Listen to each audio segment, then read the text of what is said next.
Plusieurs lignes de la parole mènent à une seule ligne, celle de la vérité éternelle.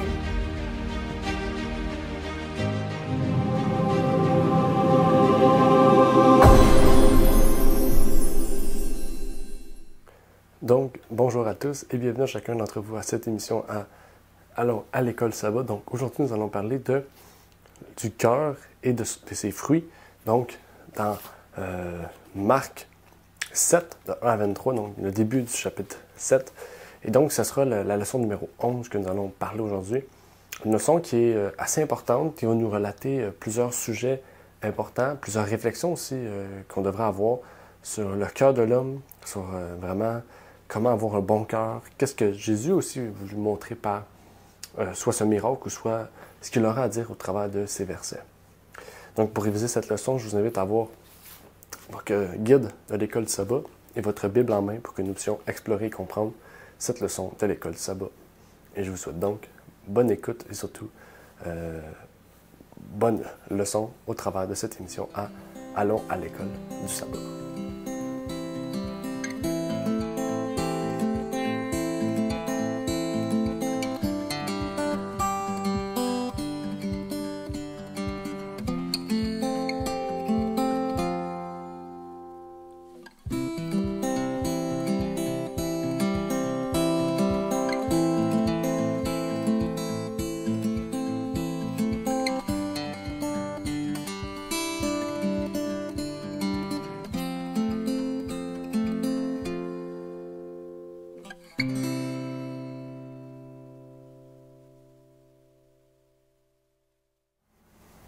Donc, rebonjour à chacun d'entre vous. Donc, dans cette émission, nous allons parler de la 11e leçon de l'école Sabbat, comme vous avez pu voir. Donc, pour celles qui ont ce guide de l'école Sabbat. Pour les autres, donc, qui n'ont pas ce guide-là, je vous prie de pouvoir vous procurer ce guide. Ou sinon, vous pouvez aussi le télécharger en ligne gratuitement et vous faire les précommandes aussi pour le prochain trimestre qui sera disponible très bientôt. Avant d'entrer dans le vif du sujet, j'aimerais pouvoir faire les invitations habituelles. N'oubliez pas de vous abonner à cette chaîne, de pouvoir commenter dans les vidéos qui portent le sujet destiné, donc sur la leçon 10, leçon 9, 8, 7 ou un autre sujet quelconque. Ou si vous avez une autre question, donc plus large, un sujet général, un sujet qui est proposé, une question, ou toute autre chose, vous voulez rejoindre un groupe de prière ou former un groupe de prière, je vous prie de nous contacter sur contact@ligne-sur-ligne.ca et ça nous fera plaisir de pouvoir vous contacter et de vous pouvoir répondre à vos questions ou vous aider dans ce que vous aurez à nous demander. Avant de commencer, j'aimerais donc pouvoir prier avec vous et par la suite on pourra entamer cette leçon de l'école du sabbat. Notre Père est aux cieux, j'aimerais pouvoir te remercier, Seigneur, pour ce moment que tu nous permets d'avoir, de pouvoir étudier cette leçon de l'école du sabbat. Que tu puisses, Seigneur, nous permettre de comprendre, de voir ce que tu veux nous révéler au travers de cette émission. Et que tu puisses surtout, Seigneur, nous permettre de vraiment bien comprendre, de bien voir, Seigneur, ce que tu veux nous relater en cette journée. Puisses-tu nous bénir, puisses-tu nous exhorter, nous montrer, Seigneur, ce que tu désires de chacun d'entre nous et que tu puisses nous permettre de voir et de comprendre, Seigneur, ce sujet, à savoir le cœur et son fruit. Comment avoir un bon cœur? Quel fruit sera apporté selon le cœur, Seigneur, que tu nous auras démontré à avoir? Puisses-tu nous bénir, nous exhorter? C'est ma prière au nom de ton Fils, Jésus-Christ. Amen.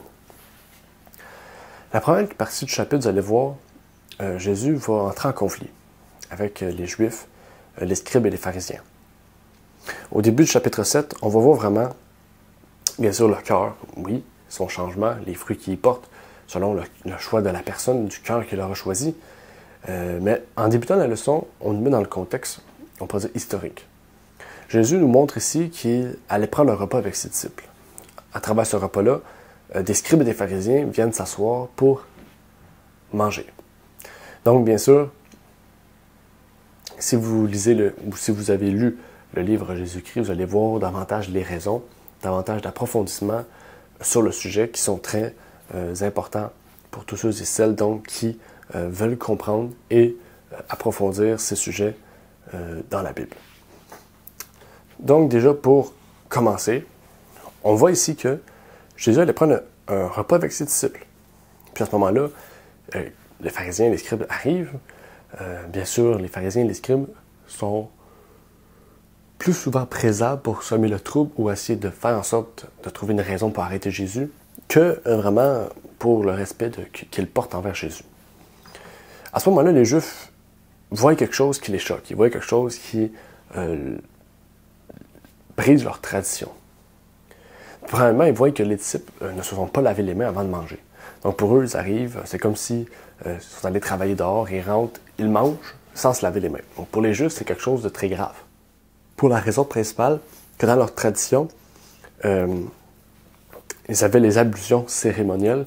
Une ablution, c'est un moyen de se purifier. Donc pour eux, se laver les mains avant de manger, c'est se purifier le corps. Okay? Donc bien sûr, dans le temple, il y avait cela. Okay?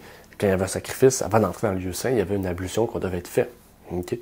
Mais ça a une toute autre signification que celle que les Juifs ont décidé d'ajouter dans leur vie quotidienne. À ce moment-là, sûrement que les Juifs voulaient piéger le Christ, voir comment il allait réagir, voir que, aussi, en n'accusant pas directement Jésus, mais indirectement par ses disciples, comment Jésus allait réagir, voir et dire que ses disciples réagissaient ainsi. Donc, ils voulaient savoir la raison. Donc, c'était aussi un piège, en fait. Donc, on sait que Jésus, c'est le maître par l'excellence. On sait que tout ce qu'il va dire va avoir un but et vraiment quelque chose d'important pour nous, une leçon spirituelle. Cela nous révèle aussi une erreur commune chez les hommes. L'erreur commune chez les hommes, c'est de s'attarder souvent sur les points secondaires. Pourquoi est-ce une erreur de s'attarder sur ces points secondaires? Premièrement, on a souvent tendance à voir cela. Quand on veut entamer un travail ou qu'on veut entamer l'œuvre du Christ ou qu'elle est déjà entamée, on fait face à des gens qui vont trouver, au Québec on dirait la bébite, ils vont trouver le problème, le petit problème dans l'œuvre. On sait qu'il n'y a jamais rien de parfait. Dieu nous demande de faire son œuvre, il n'y a jamais rien de parfait, mais on sait que si Dieu nous permet de faire son œuvre de cette façon-là et qu'elle marche, donc pourquoi essayer de chercher les petites choses qui, qui seraient peut-être à améliorer, qui sont pas mal en soi, mais qui pourraient être améliorées. En fait, il y a des gens qui font ça, qui viennent juste pour détruire l'œuvre en touchant les points secondaires. Parce qu'en cherchant les points secondaires, ça peut devenir un débat public. En étant un débat public, ça peut aller jusqu'à déchirer justement l'Église. Et déjà, je vais vous poser une question que je vais vous laisser en suspens, que je vais vous laisser répondre aussi dans les commentaires.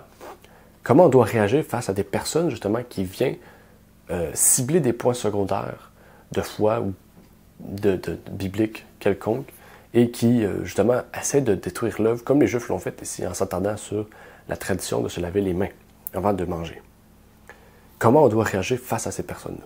C'est la question que je vous pose et on ne va pas y répondre, mais on va lire un texte ensemble dans Jésus-Christ à la page 388.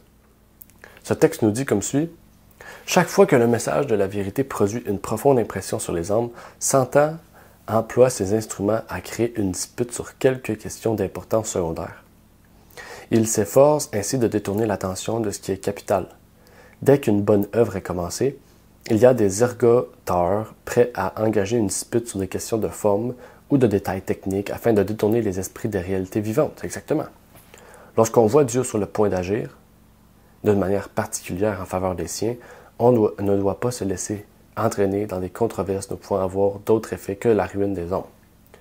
Les questions qui nous touchent de plus près sont celles-ci. Est-ce que je crois d'une foi salutaire au Fils de Dieu? Ma vie est-elle en harmonie avec la loi divine? On voit les sujets principaux. Apocalypse 14, verset 12. Les commandements de Dieu et la foi de Jésus. Donc ici, est-ce que je crois d'une foi salutaire au Fils de Dieu? Donc, une foi salutaire, c'est en fait avoir la foi en Jésus-Christ, mais de connaître Jésus-Christ. La foi de Jésus-Christ, c'est connaître qui est Jésus-Christ. Donc, ces deux choses-là sont associées. Okay? Avoir foi en Jésus-Christ est la première étape, mais après avoir foi en Jésus-Christ, on doit connaître ses doctrines. Qu'est-ce que Jésus croyait? Qu'est-ce qu'il savait? Okay? Ça ne veut pas dire qu'avant le baptême, on doit être comme Jésus. Non. Mais avant le baptême, on doit connaître ce que Jésus croyait. Comme ça, si on croit, on connaît ce que Jésus croyait, on peut dire, OK, oui, je crois en Jésus, je suis d'accord avec tout ce qu'il dit, donc on peut se faire baptiser en son nom. Et c'est la même chose qu'il nous dit ici. Il nous montre ici que, justement, on doit avoir foi en Jésus-Christ, mais est-ce qu'on est en accord aussi avec la loi divine? Ce sont les points principaux. Les autres points, c'est des points secondaires qui peuvent quoi? Mener à la ruine des âmes. On dit ces deux points-là, ce sont des points qui sont larges, dans un sens. La loi divine n'a pas du sabbat. La loi divine nous parle de plusieurs autres choses. Et c'est des points larges auxquels on doit justement s'attarder quand on a à sujet de l'œuvre du Seigneur et non pas des points secondaires, comme les Juifs ont fait. Donc ici, c'était pour vous faire un parallèle, en fait, avec ce que l'on voit aujourd'hui. Ce qu'on peut voir aujourd'hui, ce qu'on voit à travers les siècles, toujours des gens qui, dans l'œuvre du Seigneur, cherchent à détourner les yeux sur les points vitaux pour nous mener vers des points secondaires. Ici, ce qui est intéressant, c'est que Jésus-Christ commence. Parce que les Juifs, bien sûr, lui posent une question à Jésus, voir comment il allait réagir. Est-ce qu'on peut l'arrêter? Est-ce qu'on peut l'amener en cours et le faire tuer? Mais si Christ prend l'exemple du 5e commandement, on peut se dire, première vue, quel est le lien? Quel est le rapport avec le 5e commandement et le fait de ne pas se laver les mains? Est-ce qu'il y a un lien puissant auquel les Juifs pourront comprendre? Si on prend le fait que ce sont des Juifs et qui parlent du 5e commandement, si Christ a pris cet exemple-là, c'est qu'il savait que ça allait toucher les Juifs, en particulier ceux qui étaient présents avec lui. Donc, il faut vraiment se poser, réflexionner et voir quel est le lien et surtout voir et comprendre aussi pour ne pas tomber dans la même erreur. Il faut savoir que si on continue le texte, okay, après cette histoire-là, il y a un terme qu'on va étudier dans quelques temps qui vient démontrer justement la tradition des Juifs. Donc, il faut savoir, Jésus ici connaissait la tradition des Juifs. En fait, connaissant leur tradition, il a repris sa tradition en l'associant au 5e commandement pour montrer qu'ils mettent en avant leur tradition plutôt que les commandements de Dieu. Et c'est là auquel Christ veut toucher aussi notre cœur. Il veut nous montrer que est-ce que nos traditions sont plus importantes que les commandements de Dieu? Et c'est là que ça pourrait causer un problème, en fait. Il voulait montrer réellement que les Juifs, par leur tradition, par tout ce qu'ils pratiquent, en fait, détruisent les commandements de Dieu, et précisément par leur tradition, et cette tradition, ils détruisent le 5e commandement. En fait, on voit que dans la phrase de Marc 7, 1 à 23, on trouve le texte Korban. Korban, en français on dirait Korban, parce que dans le texte c'est écrit Korban, mais c'est écrit en italique.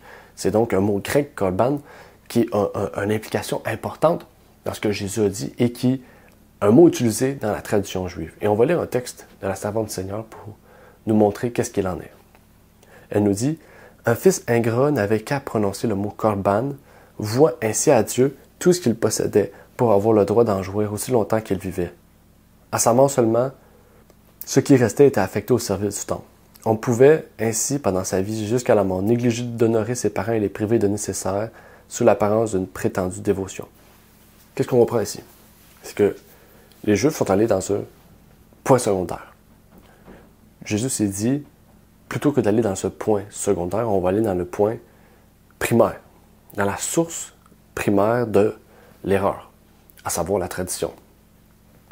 La tradition, la source d'erreur primaire, donc c'est pas toutes les traditions qui sont une source primaire, mais la tradition, face à la Bible, peut devenir une problématique.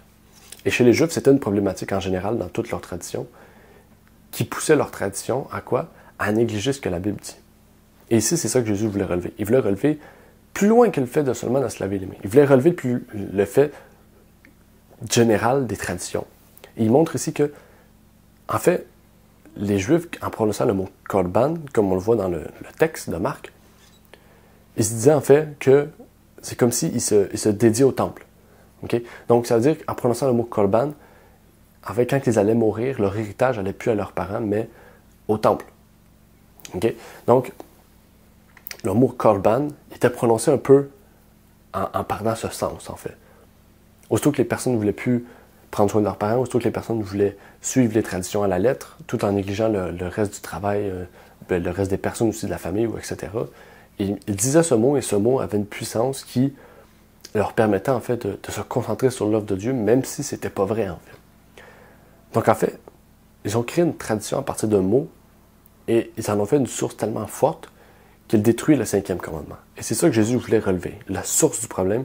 Et ce qui est intéressant, c'est qu'il donne la source de la solution.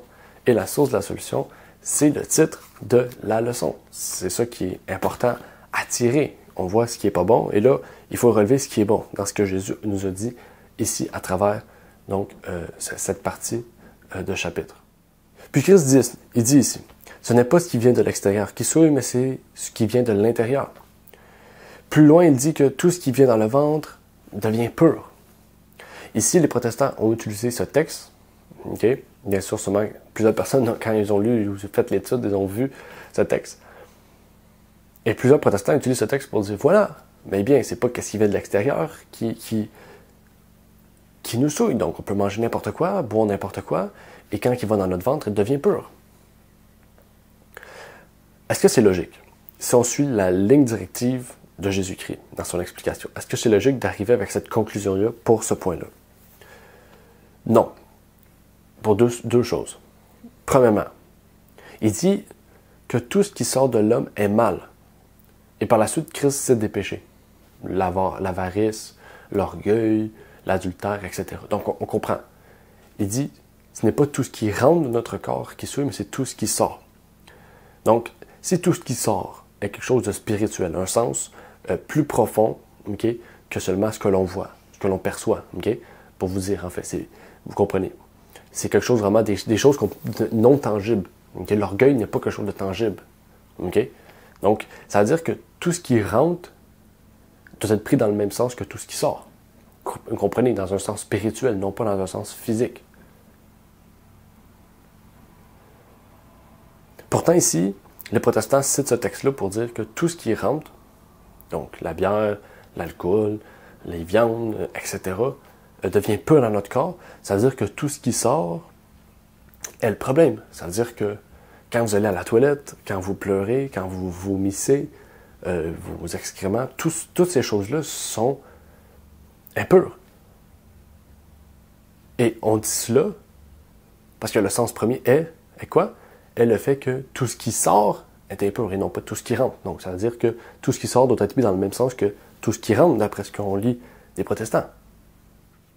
Parce qu'il ne faut pas détruire ce que Jésus dit. Si Jésus dit que tout ce qui sort est dans un sens spirituel, il faut que tout ce qui rentre soit dans un sens spirituel. En fait, lisons le texte d'Ellen White dans Jésus-Christ à la page 390 sur ce passage qui nous dit: Jésus montra tout d'abord à la foule et ensuite, d'une manière plus complète aux disciples, que la souillure ne vient pas du dehors, mais du dedans. La pureté et l'impureté appartiennent à l'âme. Ce qui souille un homme, c'est l'action mauvaise, la pensée mauvaise, la transgression de la loi de Dieu, et non pas le fait de négliger des cérémonies extérieures inventées par les hommes. Exactement. Donc, il faut comprendre. Dans le même sens, okay? Il y a pureté et impureté, intérieur, extérieur. Il y a quelque chose qui purifie et qui ne purifie pas, et quelque chose qui ne purifie pas. Okay? Donc, il nous montre aussi que, en fait, tout ce qui est à l'extérieur, tout ce qui est fait extérieurement dans le sens spirituel, ça veut dire les pratiques chrétiennes extérieures. Ça ne veut pas dire que si vous lavez les mains avant de manger et que vous faites ça à chaque fois que vous mangez, que vous faites une tradition. Non. Le Juif, en fait, vous comprenez, avait pris ce simple fait-là et l'avait pris dans un sens religieux. C'est-à-dire c'est devenu quelque chose de la religion, non plus dans un sens strict de propreté, d'hygiène. Okay? C'est à ce sens-là, en fait, qu'il faut le comprendre. Elle nous montre que tout ce qui est fait à l'extérieur ne purifie pas et ne souille pas. Dans le sens que c'est pas ces choses-là qui vont venir vous rendre plus bon ou plus mauvais. Okay? Parce qu'en fait, qu'est-ce que vous faites à l'extérieur est dirigé premièrement par qu'est-ce qui est à l'intérieur. Donc c'est ça qu'il faut comprendre. Qu'est-ce qui souille l'âme? C'est le cœur. Si le cœur est impur, est souillé, tout ce qui va être fait à l'extérieur va être souillé. Ou peut-être par moments pur, vous comprenez. Mais qu'est-ce qui est la source de ce problème extérieur ou la solution de ce problème extérieur? C'est qu'est-ce qui vient de l'intérieur. Donc vraiment, c'est ça que Jésus a voulu dire ici. En fait, les Juifs, gars, ils faisaient des bons actes extérieurs ou paraissaient bien, pieux, mais à l'intérieur, c'était des tombeaux morts, des tombeaux blanchis, comme Jésus dit. Donc vraiment, ce concept de cœur du fruit qu'il produit, c'est le centre réel de la leçon. C'est le centre réel qu'il faut comprendre et non pas le fait de se laver les mains. Ce concept-là, on le comprend, qui est une idée en fait de légalisme. Et légalisme ne peut nous sauver parce que ce légalisme se concentre sur notre œuvre extérieure comme source de purification et de salut.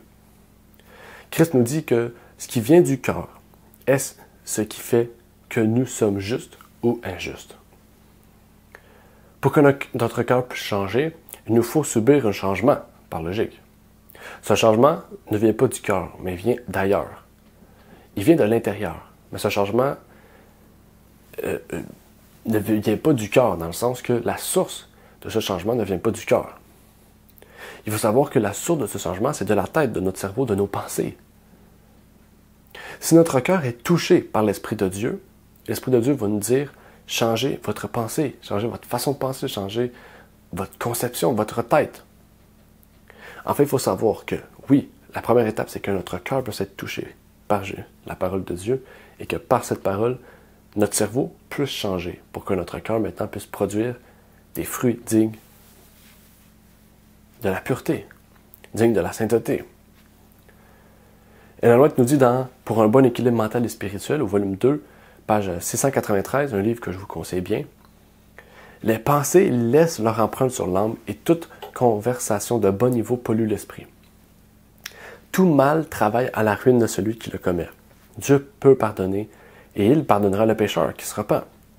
Mais bien qu'elle soit pardonnée, l'âme reste souillée. La capacité de développer des pensées élevées, qui est accessible à un esprit non affaibli, est détruite. L'âme gardera ses cicatrices pendant toute sa vie. Recherchons donc la foi, qui agit par amour et qui purifie le cœur, afin que nous puissions refléter le caractère du Christ devant le monde.